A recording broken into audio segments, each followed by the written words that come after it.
부활의 아침, 오늘도 부활이 가져온 평안의 복음이 저와 여러분의 복음이 될 수 있기를 바랍니다.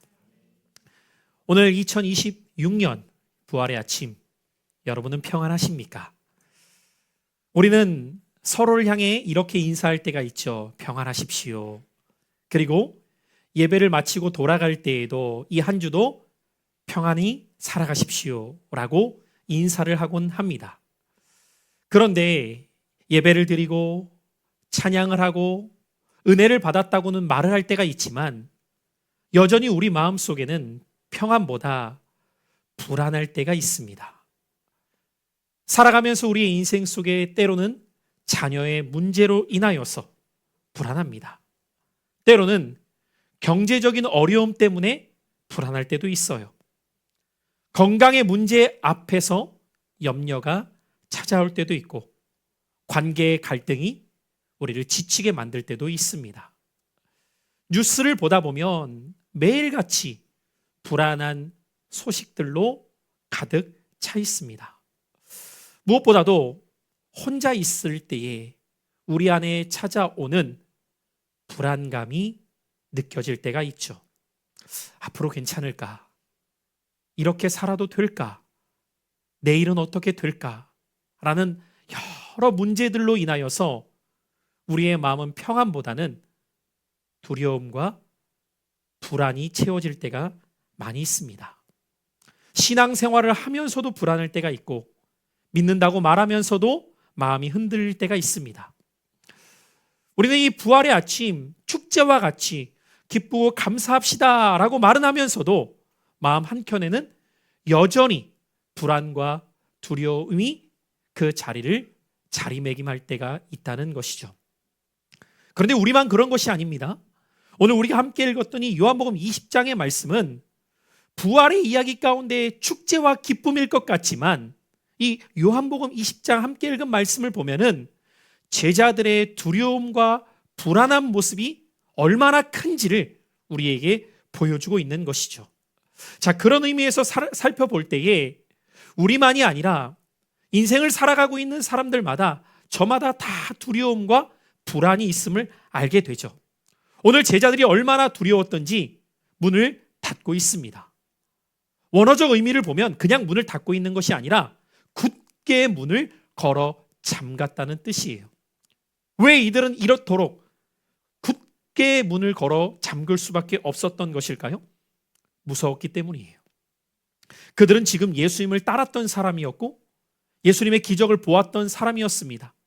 하나님 나라가 이들 가운데 펼쳐질 것을 소망했던 삶이었어요. 그런데 이들의 모든 기대와 소망이 하루아침에 무너져 버리게 되는 사건이 일어나게 되었죠. 그들이 따랐던 예수님이 붙잡혀 십자가에 못 박혀 죽임 당했기 때문입니다. 한순간에 이들의 기대와 소망이 산산조각 나버린 거예요. 여러분 한번 생각해 보십시오. 여러분이 믿고 의지했던 어떤 대상이 있을 때에 그 대상이 한순간에 사라져버리게 되었다. 미래가 어떻게 느껴질까요? 너무 불안하지 않겠습니까? 두렵지 않겠습니까? 그리고 이들의 또 다른 두려움과 불안은 이제 우리의 차례인가? 우리도 곧 붙잡혀 가서 고문당하고 죽임당하지 않을까라는 두려움까지 증폭되고 있는 거예요. 그래서 이들은 굳게 문을 걸어 잠근 채 한 발자국도 바깥으로 나가지 못한 상황에 놓여 있었던 것이죠. 그런데 바로 그때 굳게 닫힌 그 문 안으로 우리 예수님께서 들어오십니다. 문을 열라고 밖에서 두드리셨던 것도 아니에요. 왜 숨어 있느냐라고 질타하셨던 것도 아닙니다. 그들 가운데 찾아오셨고 찾아오신 주님께서 가장 먼저 이들에게 하셨던 말씀은 다른 이야기가 아니었던 너희에게 평강이 있을지어다. 왜 주님은 가장 먼저 이렇게 평강이라는 말씀을 이들 가운데 하셨던 것일까요? 지금 그들에게 가장 필요했던 것은 능력이 아닌, 정보가 아닌, 어떠한 전략이나 방법이 아닌 평안이었기 때문입니다. 이것은 제자들에게만이 아니라 오늘을 살아가고 있는 우리에게도 마찬가지입니다. 우리는 돈이 더 필요하다고 생각할 때가 있습니다. 우리는 상황이 더 좋아져야 될 것이라고 생각할 때가 있습니다. 하지만 주님은 우리의 본질적인 가장 중요한 것이 무엇인지를 알고 계십니다. 우리에게 가장 필요한 것은 환경의 변화가 아닌 마음의 평안이라는 것을. 아무리 환경이 좋은 상황에 놓여 있다 할지라도 마음이 불안한 사람은 하루하루 고통스러울 수밖에 없지만, 환경이 어렵고 힘들어도 마음이 평안한 사람은 그 속에서 기쁨을 누릴 수 있습니다. 오늘 2026년 이 부활의 아침, 부활은 단지 죽음을 이긴 사건이 아니라 부활은 두려움에 잠긴 인생 한가운데에 진정한 평안을 들고 찾아온 사건이라는 것을 기억하는 이 아침 되시기를 축복합니다. 2026년 이 부활의 아침, 우리가 경험해야 될 것, 그것은 부활이 가져온 평안의 복음입니다. 저는 오늘 이 본문의 말씀을 중심으로 세 가지 관점에서 부활이 가져온 평안의 복음이라는 의미를 우리가 함께 생각하고 깨닫는 아침이 될 수 있기를 바랍니다. 우리가 먼저 기억해야 될 첫 번째 관점은 무엇이냐면, 언제 내 삶에 평안이 임하는가. 두 번째 우리가 생각해야 될 관점은 무엇이냐면, 왜 주님은 우리에게 평안을 주시는가. 그리고 마지막 우리가 세 번째로 오늘 이 아침 생각해 봐야 될 관점은, 누가 이 평안의 복음을 실제 누리며 살아갈 수 있는가예요. 우리 기억하는 의미에서 한번 따라해 보실까요? 언제 평안이 임하는가? 왜 평안을 주시는가? 누가 평안의 복음을 누리며 살아가는가? 오늘 이 세 가지 관점의 말씀을 잘 기억해 보시고, 부활이 가져온 평안의 복음이 저와 여러분의 복음이 될 수 있기를 예수 그리스도의 이름으로 축복합니다. 먼저 첫 번째 우리가 생각해 봐야 될 것, 언제 평안이 내 삶 가운데 임할 수 있을까요? 결론부터 말씀드린다면, 우리의 중심이 바뀔 때입니다. 오늘 본문의 말씀 19절을 다시 한번 주목해 보도록 하겠습니다. 19절입니다. 같이 읽어볼까요? 시작. 이날 곧 안식 후 첫날 저녁 때에 제자들이 유대인들을 두려워하여 모인 곳에 문들을 닫았더니, 예수께서 오사 가운데 서서 이르시되 너희에게 평강이 있을지어다. 지금 이 방 안에는 누가 모여 있습니까? 두려움에 빠진 제자들이 모여 있습니다. 이들은 예수님께서 붙잡히셨을 때 모두가 다 도망친 사람들이었습니다. 그들은 스스로의 모습을 보면서 무엇을 뼈저리게 느꼈을까요? 한없이 연약한 자신의 모습. 죽기까지 주님을 따를 겁니다라고 호언장담한 때는 했지만, 지금 초라하게 볼품없게 도망쳐서 두려움 가운데에 숨어있는 자신들의 모습을 보면서 얼마나 무기력했을까요? 그 다음은 우리 차례이겠구나 라는 이 두려움 가운데 빠져 있는 겁니다. 성도 여러분, 우리는 이 제자들의 모습을 통하여 무엇을 깨달아야 될까요? 두려움은 우리의 삶의 문을 걸어 잠그게 된다는 거예요. 죄책감은 우리를 숨게 만듭니다. 수치는 우리를 격리시키게 된다는 거죠. 우리는 이 모습을 누구에게서도 발견할 수 있습니까? 죄를 범한 아담과 하와의 모습에서도 발견할 수 있게 되죠. 두려움과 죄책감이 그들 가운데 오게 되었을 때 이들이 취했던 행동은 무엇이었죠? 하나님의 낯을 피하여 두려움 가운데 숨어버렸다고 성경은 기록하고 있습니다.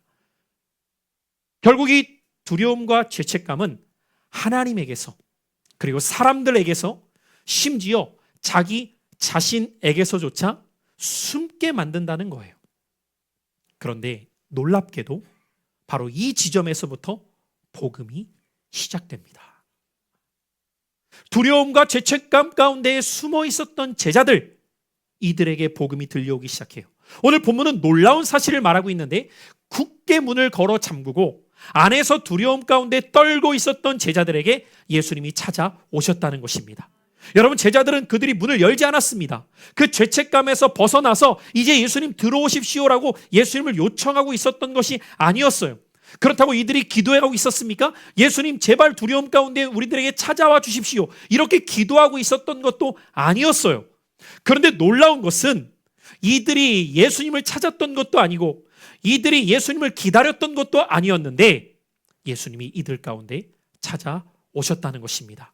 바로 이것이 복음입니다.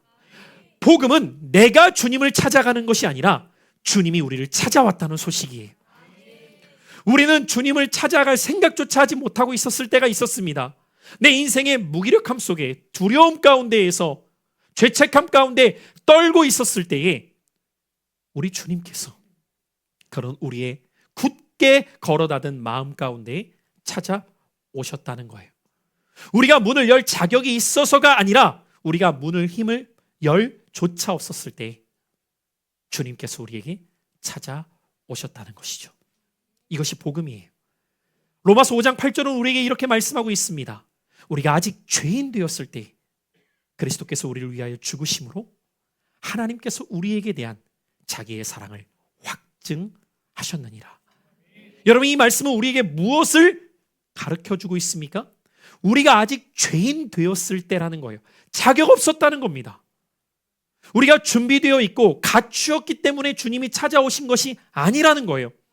아무 자격 없었던, 한마디로 망할 수밖에 없었던 우리의 인생 속에 주님이 찾아오셨다는 겁니다.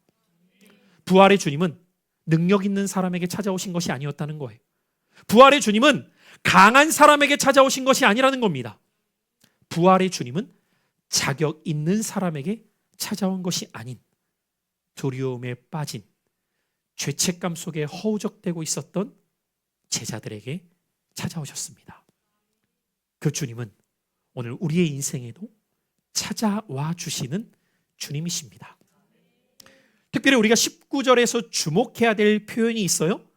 부활의 주님이 두려움에 있었던 제자들에게 찾아오세요. 그런데 찾아오신 주님께서, 여러분 이 19절을 자세히 보시면 어디에 계신다고 이 19절은 기록하고 있죠? 그들 가운데입니다. 여러분, 이것이 매우 중요한 표현이에요. 제자들 가운데 주님이 계셨다는 것은 어떤 의미일까요? 지금 그들은 구석에 숨어 있는데 예수님은 그들 가운데에 찾아오십니다. 이것은 단순한 위치의 설명을 말하고자 하는 것이 아니에요.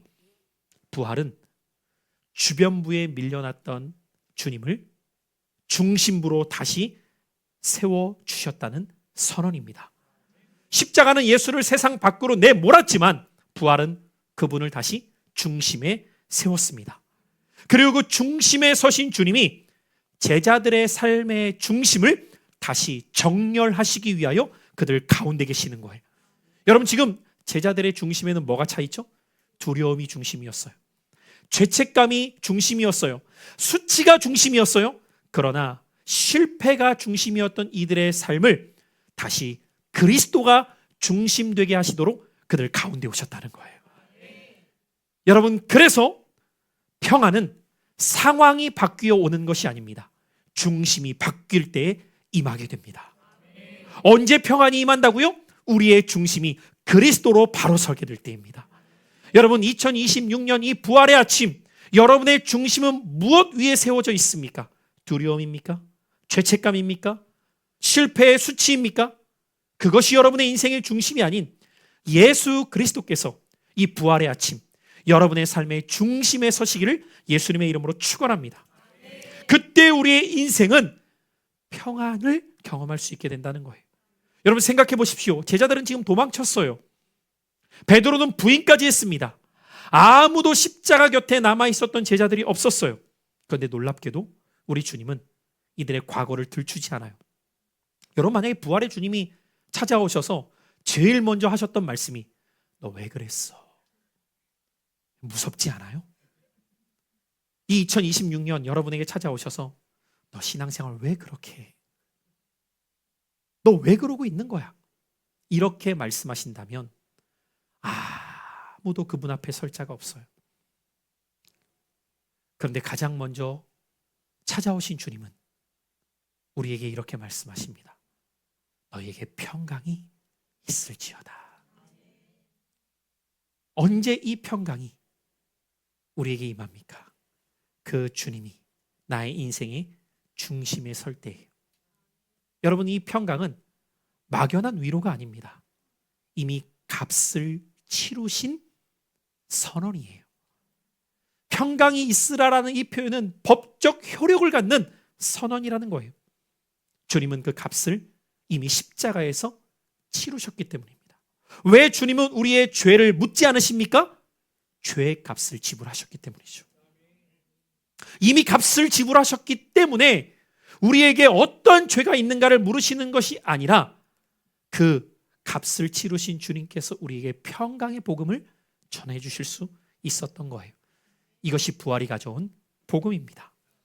두려움보다 크신 주님, 죄책감보다 크신 은혜, 실패보다 크신 회복, 닫힌 문을 여시는 능력이 오늘 부활의 복음입니다. 이 부활의 주님을 삶의 중심에 모실 때에 우리는 평안을 얻기 시작합니다. 그렇다면 두 번째로 주님은 왜 우리에게 평안을 주시는 것일까요? 같이 한번 따라해 보실까요? 사명을 위해 살도록 하시기 위함입니다. 주님이 왜 평안을 주신다고요? 사명을 위해 살도록 하시기 위해 평안을 주신다는 거예요. 자, 오늘 이어지는 본문 21절을 우리 한번 주목해서 다시 한번 보도록 하죠. 21절입니다. 시작. 예수께서 또 이르시되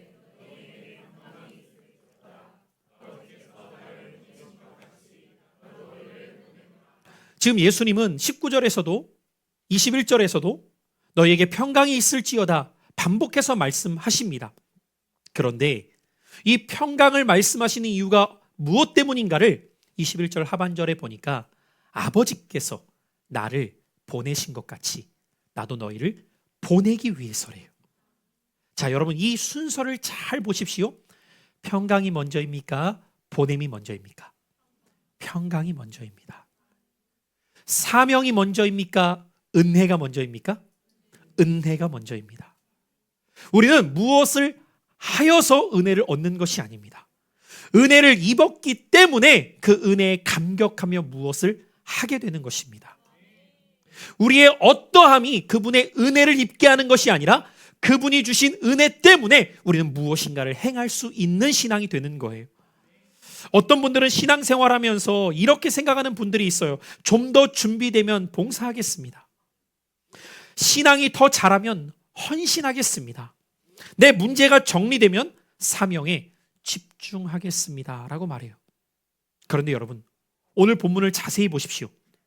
제자들은 아직 완전한 상태로 변화된 게 아니었어요. 베드로는 죄책감에서 해방되어 있는 상태가 아닙니다. 도마는 여전히 의심하고 있었어요. 그런데 예수님은 뭐라고 말씀하십니까? 너희를 보내노라. 왜입니까? 부활의 사건은 이미 하나님과 우리와의 관계를 화목케 하였기 때문입니다. 부활의 사건은 이미 우리가 용서받았음을 나타내는 선언이기 때문입니다. 부활의 사건은 저와 여러분이 이미 하나님께 받아들여진 자녀임을 선언하고 있기 때문이에요. 여러분 이 안정감을 아시겠어요? 하나님의 자녀로 다시 받아들여지고 그분의 사랑받은 자녀임을 깨닫게 될 때 우리에게 임하는 그 안정감이 우리로 하여금 주님 뜻대로 살게 합니다. 여러분 생각해 보십시오. 불안한 사람은요, 자신을 지키는 일에 모든 에너지를 쏟게 됩니다. 정죄감에 묶여있는 사람은요, 삶의 태도가 방어적이게 돼요. 두려운 사람은요, 다른 사람 앞에서 숨어 지내려고 합니다.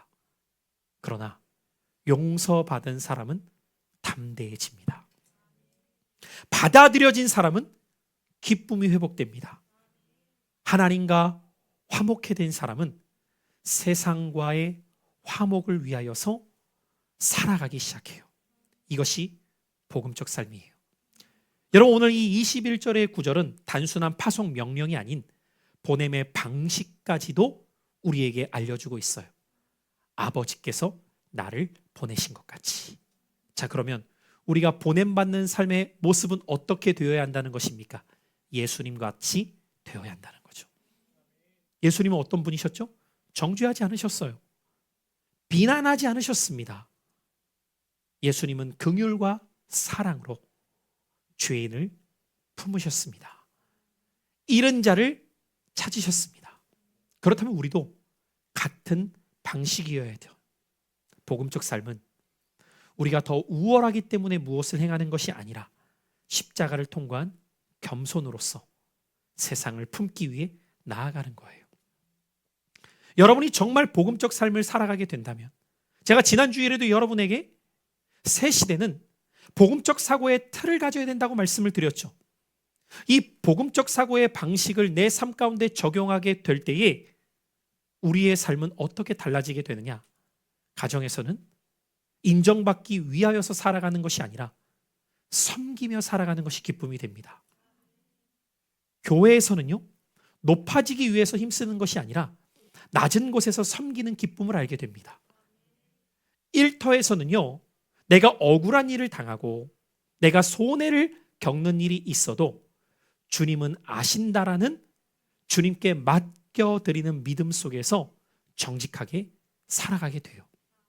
이 복음적 삶의 가치가 우리의 삶에 들어오게 될 때에 평안이 내게서 머무르지 않고 흘러가게 됩니다. 그것이 우리의 사명이어야 됩니다. 평안은 고여 있으면 썩게 돼요. 흘러갈 때에 또 다른 이에게 평안이 복음이 됩니다. 자, 그래서 오늘 23절을 보세요. 주님이 뭐라고 말씀하십니까? 같이 읽어볼까요? 시작. 너희가 누구의 죄든지 사하면 사하여질 것이요 누구의 죄든지 그대로 두면 그대로 있으리라 하시니라. 여러분, 지금 예수님은 죄사함에 대한 말씀을 하고 계세요. 이것은 우리가 사람의 죄를 대신 용서한다는 의미가 아니에요. 오늘 이 말씀의 요지는 무엇이냐면 우리가 용서의 복음을 선포하는 자가 되었다는 뜻이에요. 어떤 복음이요? 용서의 복음. 주님이 우리를 용서하셨던 것처럼 주님이 당신을 용서하셨습니다. 그것이 바로 이 부활의 아침, 우리가 선포해야 될 복음이에요. 분열된 세상 속에서 화해를 말할 수 있는 사람, 미움이 가득한 공간에서 사랑을 선택하는 사람, 절망이 가득한 자리에서 소망을 보여주는 사람이 부활이 가져온 평안의 복음을 알게 된 자가 살아가야 될 삶이라는 거죠. 우리는 이미 그 평안을 받은 자들이기 때문입니다. 여러분, 이 부활이 가져온 평안의 복음을 얻은 사람은 나만 괜찮으면 돼 라는 의식으로 살아갈 수 없게 돼요. 왜냐하면 주님은 자신을 위해서가 아니라 우리를 위해서 생명을 주셨기 때문이죠. 그렇다면 여러분, 나만 괜찮아서는 안 됩니다. 나 때문에 우리 가정이 괜찮아야 됩니다. 그러면 여러분, 부활이 가져온 평안의 복음을 얻게 되었다면, 여러분의 가정이 평안하지 않다면 여러분이 이 복음을 들고 가서 화해의 손길을 내밀어야 됩니다. 그때 여러분 때문에 가정이 평안해지는 거예요. 교회에서는 어떻습니까?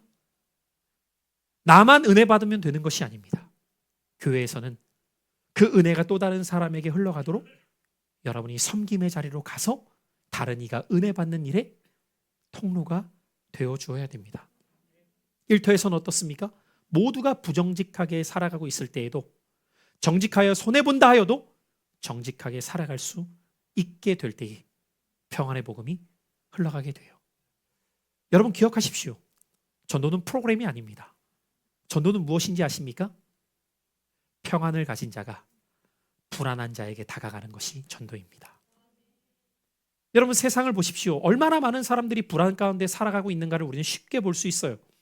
그때 평안을 가진 자가 그에게 다가가서 세상과 다른 복음적 삶의 방식으로 그들에게 복음을 흘려보내는 거죠. 그때 사람들은 우리에게 이렇게 묻게 됩니다. 왜 그렇게 살아요? 그때 우리가 말할 수 있어야 됩니다. 예수님 때문입니다. 이것이 복음입니다. 그들이 우리의 삶에 관심을 갖도록 다른 방식으로 살아가는 것. 사명은 거창한 것이 아니에요.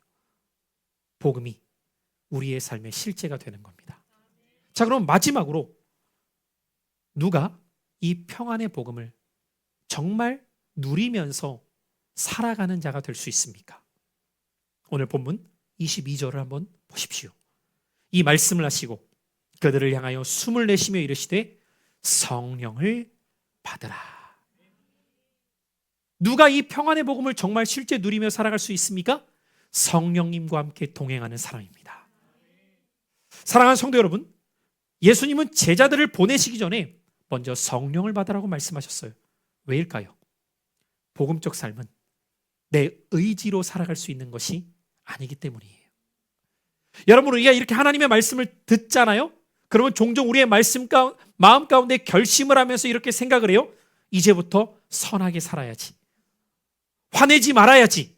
용서해야지. 복음 전해야지. 그런데 여러분, 그 결심이 오래 가던가요? 얼마 못 가 무너지게 돼요. 왜 그럴까요? 내 힘으로 하려고 하기 때문이에요. 우리는 이미 경험했어요.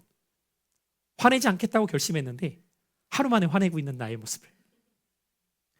그렇게 열심히 기도하면서 용서할게요 라고 했는데 그 사람 보면 분노가 또 올라와요.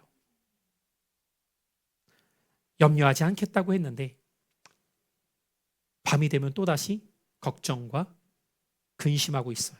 왜 이런 일이 반복될까요? 우리의 본성이 여전히 자기 중심적이기 때문이에요. 그래서 우리는 압니다.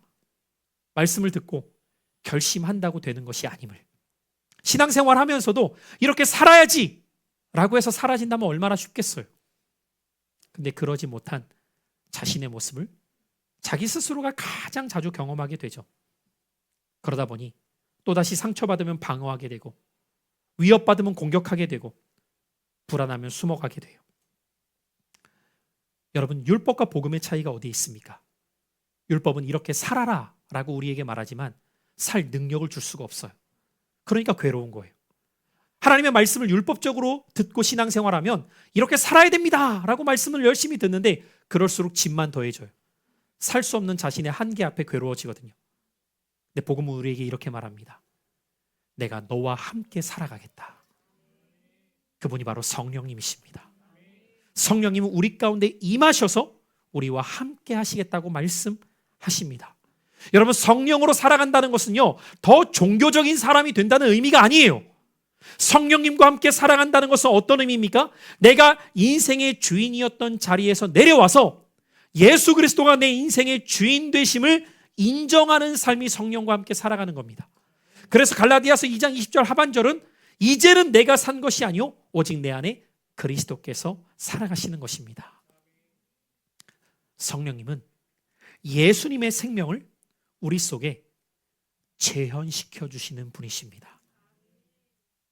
그래서 이제는 내 속사람이 예수님 앞에 반응하는 삶으로 살아가도록 성령님이 우리를 이끄시기 시작해요. 여러분 잘 기억하세요. 성령님은 우리 안에 예수님께 반응하는 삶을 살아가도록 이끄세요. 그냥 그분이 잡고 끌고 가시는 게 아니라 어떻게 하신다고요? 예수님께 반응하게 만드신다고요. 그럼 반응은 누가 해야 돼요? 내가 하는 겁니다. 내가. 여러분이 평안의 복음을 실제로 누리면서 살아가려면 예수님께 반응할 수 있는 삶을 이끄시는 성령님의 뜻에 따라야 된다는 거예요. 자, 예를 쉽게 들어볼게요. 여러분이 또다시 화가 치밀어 오르는 순간이 있다고 생각해 보십시오. 그때 우리의 자기 중심성은 바로 이렇게 해석이 됩니다. 내가 화내는 건 당연해. 왜냐? 제가 열받게 했거든. 그때 우리의 자아는 이렇게 말하죠. 가만히 있지 마. 그럼 찐따 돼. 지금 분노해야 될 때야. 너가 분노하지 않으면 무시당할걸? 우리의 자기중심성은 그렇게 얘기해요. 왼편을 누가 치면 어떻게 해야 돼요? 양쪽을 후려야죠. 그래야 속이 풀리잖아요. 이게 우리의 본능적 자기중심성이죠. 절대로 당하고는 못 산다. 이 자기중심성. 그때 성령께서는 속삭이듯이 우리의 속에서부터 말씀하십니다. 내가 너를 알고 있어. 우리 안에서 주님은 말씀하시는 거예요. 어떻게 반응할 것인지,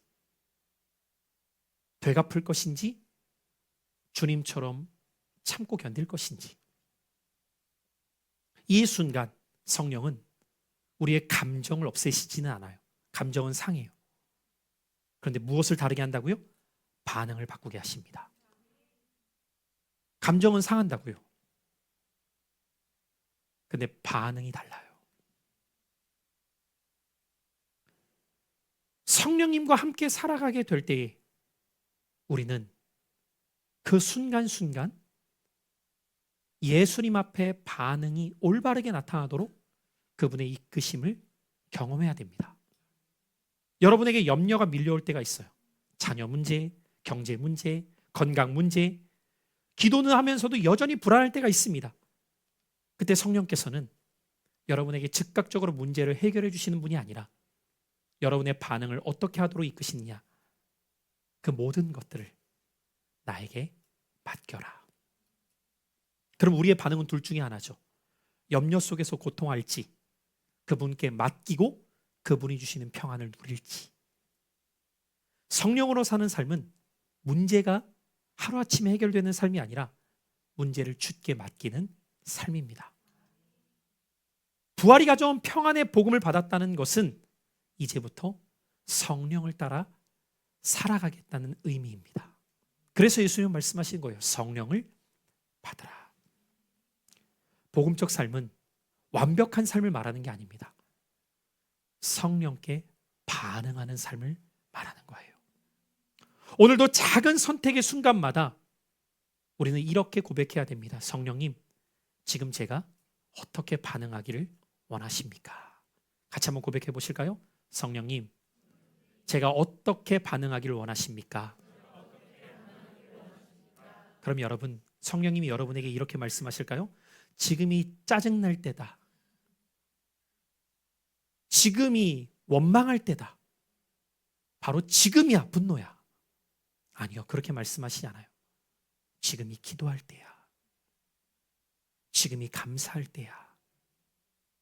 지금이 기뻐할 때야. 세상의 방식과 전혀 다른 방식의 반응을 성령은 우리에게 이끄십니다. 그때 우리는 무엇을 경험할 수 있는지 아십니까? 평안이 실제가 됩니다. 평안이 실제가 돼요. 누가 이 부활이 가져온 평안의 복음을 실제로 누릴 수 있게 될까요? 안다고 되는 게 아닙니다. 배웠다고 되는 게 아니에요. 성령의 이끄심 속에 예수님 앞에 반응하는 것을 올바로 반응하기 시작할 때 평안의 복음이 실제로 누려지게 됩니다. 말씀의 결론을 맺기를 원해요. 사랑하는 성도 여러분, 2026년 부활의 아침, 부활이 지식과 이론으로 끝나지 않기를 바랍니다. 우리는 세 가지 관점에서 오늘 부활이 가져온 평안의 복음에 대한 말씀을 함께 나누었습니다. 언제 우리의 삶에 평안이 임하는가? 예수님이 내 삶의 중심에 거하실 때. 왜 우리에게 이 평안을 주시는가? 그 평안의 복음을 전하며 살아가는 사명을 감당하도록. 누가 그 평안의 복음이 정말 실제가 되어서 누리며 살아갈 수 있는가? 성령님과 함께 예수님께 올바로 반응하면서 살아가게 될 때 그 누구도 이 평안을 빼앗아갈 수 없습니다. 예수님은 마지막 제자들과 함께 하실 때에도 요한복음 14장에 보면 내가 줄 평안은 세상이 줄 수 없는 평안이라고 말씀하셨어요. 세상의 평안은요, 여러분, 위장된 평안이에요. 가짜 평안이라고요. 어떻게 우리를 미혹하고 속이느냐? 이러한 세상이 만들어놓은 규격의 환경에 놓여 있을 때의 평안이라고 말해요. 하나만 깨져도 그 평안은 사라집니다. 그것이 바로 팍스입니다. 1세기 당시에 평화, 평안이를 의미하는 단어는 두 가지로 사용됐습니다. 팍스라는 단어와 에이레네라는 단어예요. 팍스는 외부적 요인입니다. 전쟁이 없어야 되고요. 가난이 없어야 되고요. 질병이 없어야 돼요. 그래야 평안이라고 말해요. 하나라도 깨지면 평안이 없습니다. 그러나 성경이 말하는 평안은 팍스가 아닙니다. 에이레네입니다. 이 에이레네의 평안은 언제 오느냐? 환경이 다 무너져도 내 속에서 주님이 지켜주시는 은혜의 평안입니다. 이 평안은 성령님과 함께 동행하는 자에게 예수님께 올바로 반응하는 자에게 그분이 지켜주시는 평안이에요. 여러분, 어떤 평안 누리며 살기를 원하세요? 이 30, 40대 끊임없이 내일의 삶에 걱정하고 두려움이 있으시죠? 먹고 살 문제, 자녀 양육, 진로 얼마나 많습니까? 5, 60대 되신 분들 이제 건강에 염려 오시죠? 여러분이 그 문제 앞에서 자유할 수 없다고요. 세상은 끊임없이 그래서 여러분에게 이걸 준비해야 두렵지 않습니다라고 이야기하며 무슨 그렇게 온갖 보험의 상품은 많은지, 그것이 여러분의 평안을 지켜주던가요? 기억하십시오. 진정한 평안은 부활의 주님으로부터 임하는 평안입니다. 오늘 이 아침 우리 잠시 두 눈을 감고 오늘 들은 말씀 묵상해 보시며 이 시간 기도하기를 바랍니다. 여러분에게 평안은 실제입니까? 아니면 머리로만 알고 있는 단어입니까? 신앙생활을 하면서도, 교회에 와서 말씀을 듣고 예배를 드리면서도 끝나고 돌아가는 순간부터 벌써 두려워하고 불안해하고 걱정하고 염려하는 분들 계시죠? 복음이 실제가 아닌 거죠. 이론일 뿐인 거예요. 그럴듯한 이야기로 끝나는 겁니다. 그러나 여러분, 어떤 이에게는 이 복음이 실제가 됩니다. 제자들을 보십시오. 그렇게 두려웠던 이들이 부활의 복음이 가져온 평안을 누리게 되었을 때 담대히 세상으로 뛰쳐나가 이 평안의 복음을 전한 자들로 바뀝니다. 오늘 이 시간 여러분에게 이 복음이 실제였다면 붙잡으십시오. 그리고 세상 앞에 반응하지 말고 예수께 반응하여 예수의 길을 따라 걸을 수 있는 우리 모두가 될 수 있기를 바랍니다.